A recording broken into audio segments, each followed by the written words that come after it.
Langkilane luponga serja Limso ahut la itu mapa Dotang hohon jengi tira bepa Lasikang hon sengarong o Renglong vek pola ne nang pa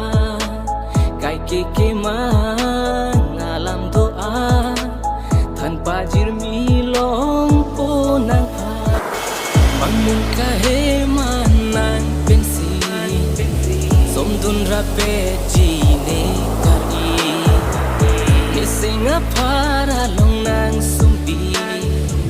Rimvet lokang hone pini Lanang katapli kemepi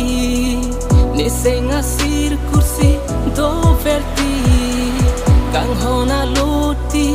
nang pensi Dodang rapet jisi ne kari Nang hello ne kayari